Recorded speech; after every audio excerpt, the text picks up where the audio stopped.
very good morning. Myself Dr. Ruchi Gupta.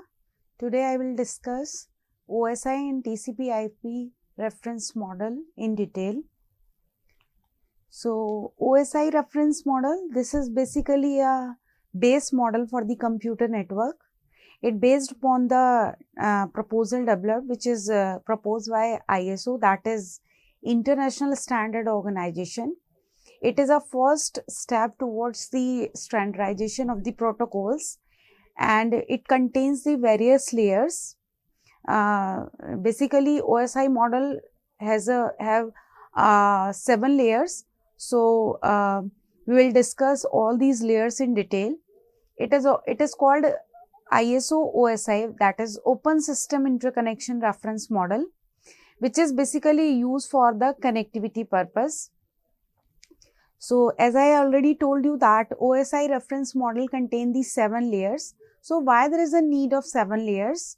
So the first layer, what is the purpose of layer? So layer, it will use to create a different abstractions as needed. Each and every layer perform a individual task, and all the layers are connected with each other. Each layer, it perform a specified function. It perform a specific layer perform a specific function. The function of each layer, it should be chosen via different international standard protocols. Each and every layer have a different protocols that work to perform operation of that layer. The layer boundaries, it should be chosen to minimize the information flow, access the information, because the layer contains some information through which your data or information is being transmitted from one layer to another layer, and the number of layers should be large enough that distinguish between functions. So this is a complete layer architecture of OSI model. We have 7 layers. So always we have to start with the bottom layer. So a physical data link layer, network layer, transport layer, session layer, presentation layer, and application. We always start from the bottom layer of the OSI model, and we always go from bottom to top. So this is a layers communication between two devices.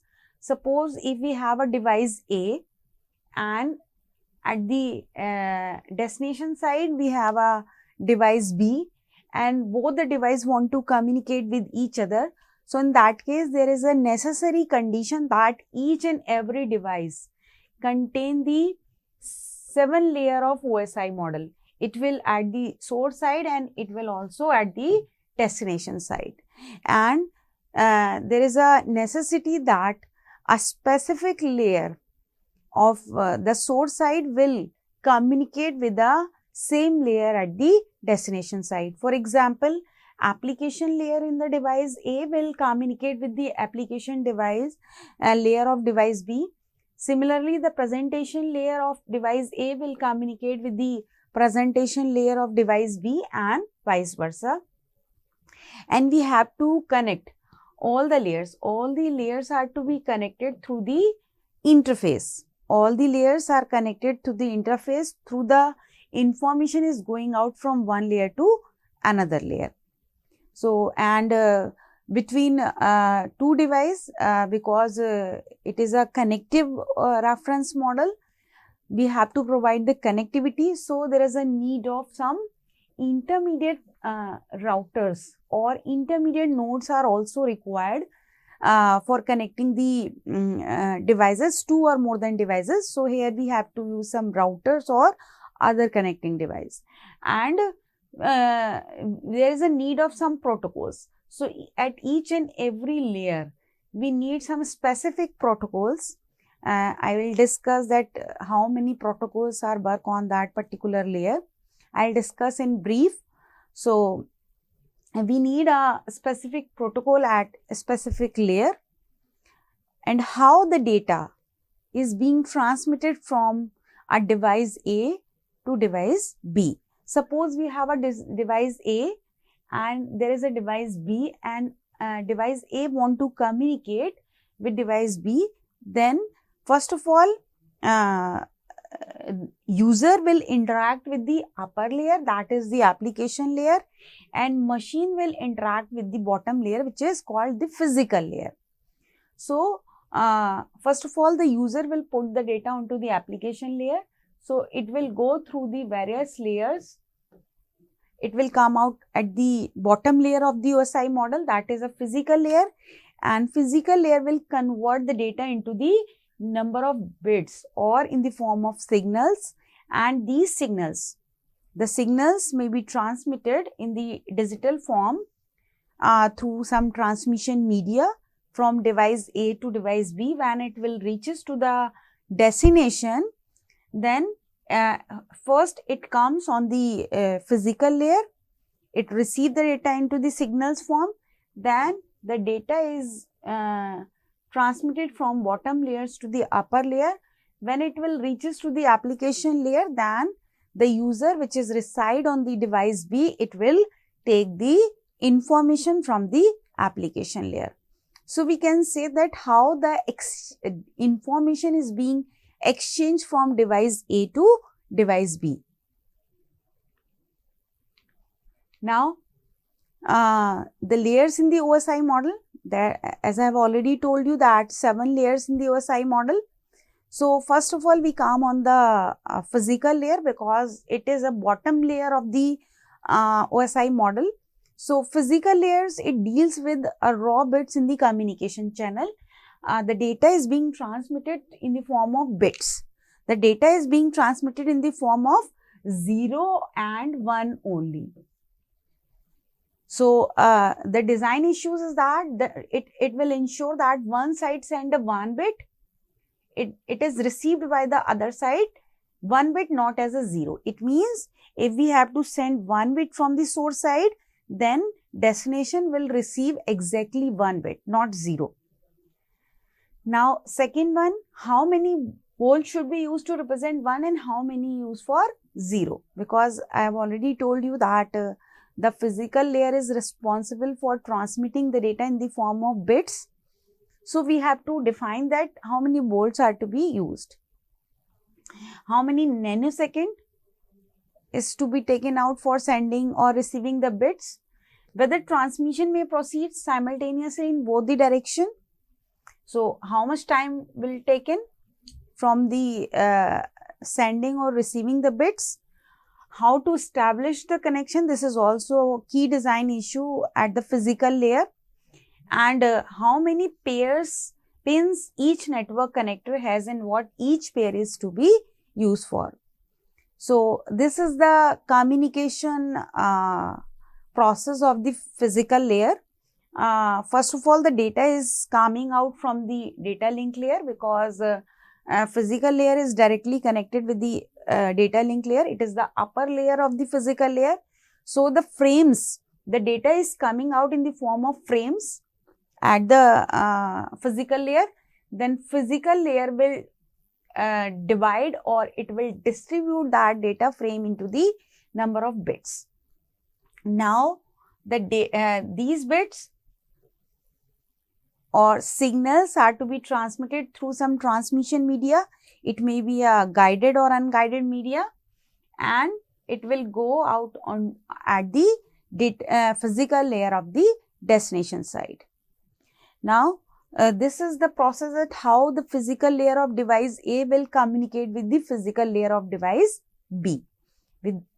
Now the physical layer, it is responsible of the movement of individual bits from one hop or one node to the next node. Now the second layer, that is the upper layer of the data link layer. The main task of transmission of raw transmission facility, it appears free of errors to the network layer. As we have to seen that data link layer, the main responsibility of the data link layer is to construct the frame. So the data is being coming out from the network layer, which is in the form of packet. It will convert the data into the form of packet. The frame frame, it may be a 16-bit or 64-bit or 32-bit, it may be in any form. Then process the acknowledgement frame sent by the receiver. Another responsibility of the data link layer is that it will provide us the facility of error control and flow control. Error control means that your data is being transmitted without any error, or we can say the data is being transmitted exactly which is sent by the source. It is exactly received by the receiver without any modification. So it is error free. If any error occur in the channel, then the data link layer provide the facility of error control. Second facility of data link layer is the flow control.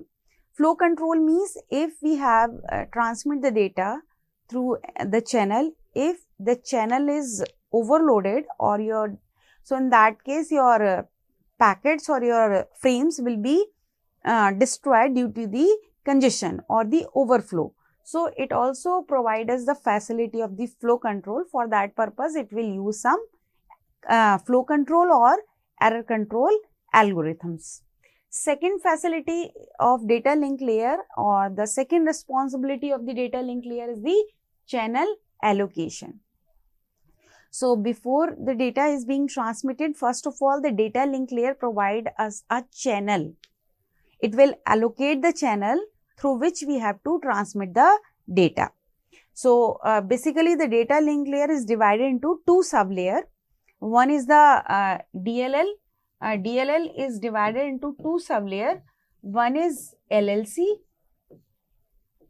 and second one is MAC.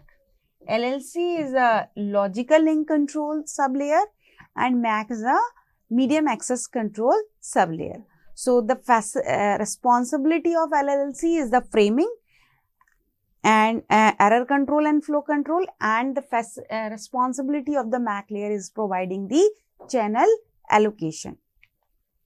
So this is the process that how the data is being transmitted from the data link layer. So the first, your data is being coming out from the network layer in the form of packet. Suppose your data is coming in the form of packet. It is a 64-bit packet.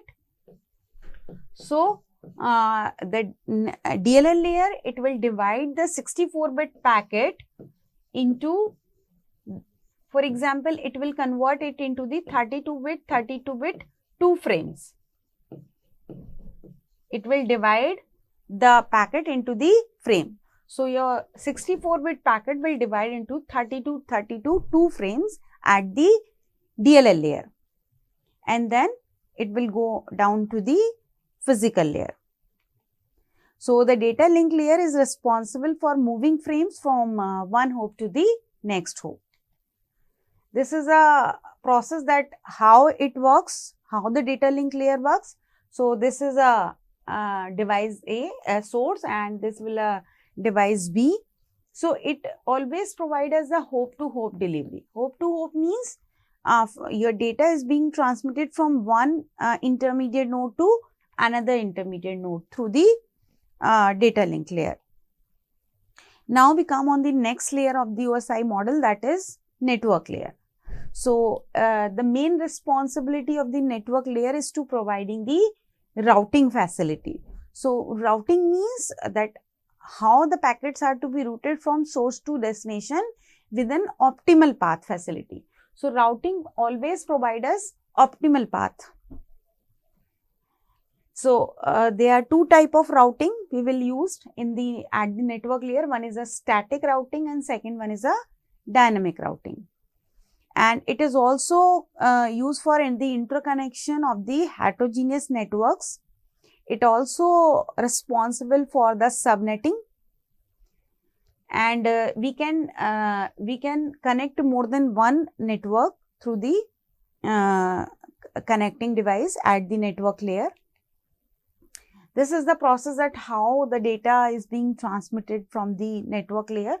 So the data is coming out from the transport layer. Now the network layer is responsible for converting the data into the form of packet. So, the data which is coming out from the transport layer, it will convert it into the form of packet. For example, suppose we have a 128 bit of data which is coming out from the transport layer. So, it will convert it into the 64 bit of packet. Now, the data is being transmitted from network layer to the DLL layer. So, the network layer is responsible for the delivery of individual packet from source to host to the destination host. So, each and every packet is to be transmitted through the network layer. This is the process that it always provides us source to destination delivery. Network layer is responsible for providing the source to destination delivery by hop by hop.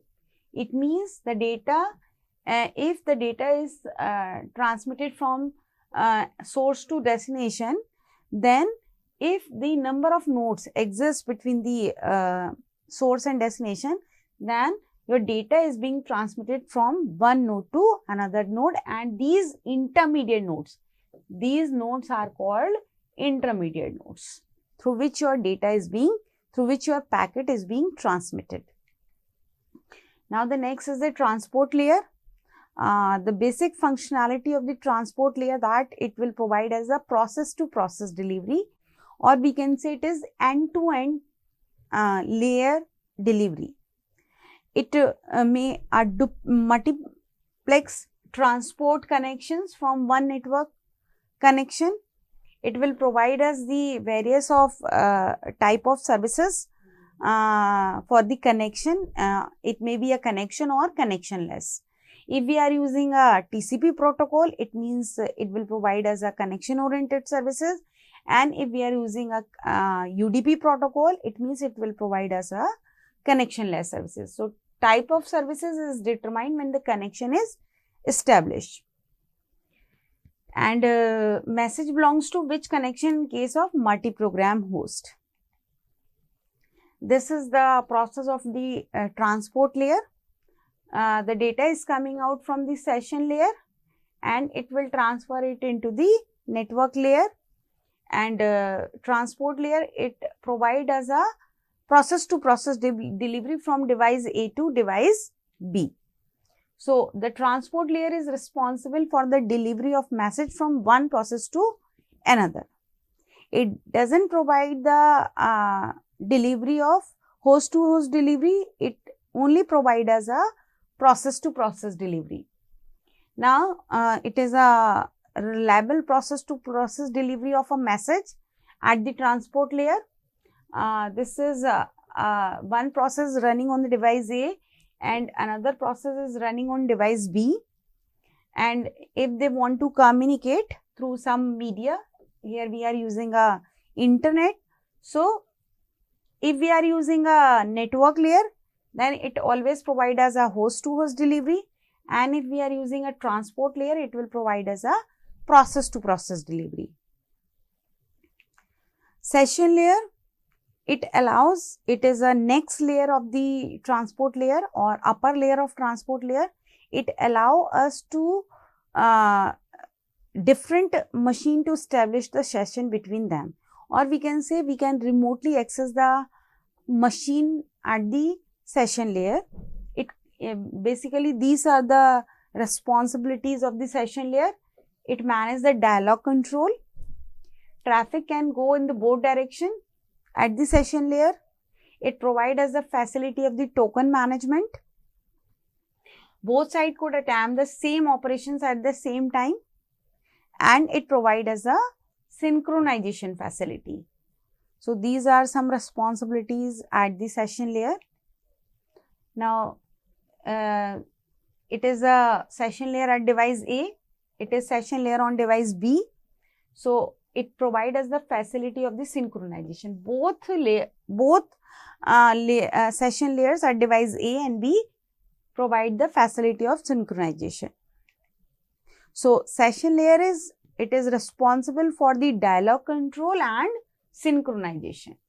The main responsibility of the session layer is the synchronization and dialog control. Now, next upper layer of session layer is the presentation layer. Presentation layer, it provides us some syntax or semantics. So, what syntax we are using to convert the data? So, for that purpose, it provides some encoding methods. It will abstract the data in a standard format. Standard codings are also used at the presentation layer. It converts the different data structures to abstract and back. This is the process of presentation layer. The data is coming out from the uppermost layer, that is the application layer, and it will go on to the session layer, and then it will communicate with the presentation layer of the device B. So, the presentation layer, it is responsible for the transmission, translation, compression and encryption. These are the main responsibility of the presentation layer. Now, we come on the last layer of the OSI reference model, that is application layer. So, application layer contains a variety of protocols which are needed by the users like HTTP, FTP, Telnet, DNS. There are a number of protocols are used at the application layer. So, abstract network virtual terminal, it defines the editors and the programs can be written to deal with, or we can say that end user work at the application layer of the OSI model. So, in that layer we use some software to map the functions of the network for the virtual terminal at the real environment, and we can transfer the files in the form of text or multimedia through the application layer. So, these are the this is the process of the at the presentation layer. The user will put some data which is called a message. So, message is also received as the receiver side, and one message is sent at the source side. So, the message is being converted into the number of in the frames or packets or bits when we have to go down on the physical layer. So, application layer, it is responsible for providing the various services to the user. So, this is the summary of all the layers which I have already discussed. That application layer, it allows access to the network resources. Presentation layer, it translate, encrypt and compress the data. Session layer is responsible for establishing and manage and terminate the connections. Transport layer is responsible for the process to process delivery and error and flow control facility. Network layer is responsible for transmitting the data packets from actual source to destination with some optimal route. Data link layer is responsible for organizing the bits into the frames, and physical layer is responsible for converting the data into the form of bits or signals, and these signals are to be transmitted from one machine to another machine. So, this is a complete OSI model which has 7 layers, and when we have to use another model that is a TCP/IP model. The TCP/IP model, it contains the 4 layers: application, transport, internet and host to network layer. 2 layers are absent in the TCP model, that is presentation and session. These both are absent at the TCP model, and network layer, it becomes the internet layer at the TCP model. So, there is we also say that this is the comparison between the OSI reference model and TCP. In OSI, we have 7 layers. In TCP, we have 4 layers. So, the working are almost same. I have just described the working of those layers which are different names, like internet layer, which is the network layer at the OSI reference model. So, the job of this internet layer is it permits the host to inject the packets into any network and it travel independently to the destination. Packet may arrive in any of the order, but it will rearrange later when it will reaches to the destination with the help of various segmentation and reassembling methods. The main job of this internet layer, it will responsible for delivering the IP packets to the destination. It will provide us the facility of routing and congestion. And the internet layer is a connectionless layer, and it use the IP protocol, and it will use the two versions of IP protocol, IPv4 and IPv6. Next layer is the transport layer, which is available at the TCP layer. The transport layer of TCP model, it can be a connectionless or connection oriented. So for the connection oriented, it will use a TCP protocol, that is a connection oriented protocol, or the reliable protocol. It is a reliable connection oriented protocol. It allow a byte of stream originated on one machine to delivered without any error into the another machine. It is also responsible for the fragmentation of data. It provides us the process to process delivery, and it is responsible for the flow control. Transport layer, another protocol work that on the transport layer, that is a connectionless protocol. It is UDP, that is user datagram protocol. So in the user datagram protocol, it is unreliable connectionless protocol, and your data is being transmitted in the form of datagram. It doesn't transfer in the form of packet. So it never take the responsibility of it never provide any acknowledgement facility to the source. So sequencing or flow control is not required here, when where delivery is more important than accurate delivery. So we are not bothered about the data is being actually received by the receiver or not. We have just transmit the data to the destination through the UDP protocol. An application layer, it uses various protocols at the TCP layer, at the TCP model. First protocol is used, that is Telnet. It is a remote login protocol. It allows a user on one machine to log into a distinct machine. Second protocol at the application layer, it is a FTP that provide a way to move the data from one machine to another machine in the form of text. Next protocol is a SMTP, that is a simple mail transfer protocol to transfer the mails over the net. And the last protocol is a DNS, that is a domain name system. It is used for mapping of host name onto the network addresses. So these are the various layers at the of TCP IP reference model. So this is a protocol hierarchy of the models: physical data link layer, network, transport and applications. Various protocols are work on the TCP IP reference model. So thank you very much.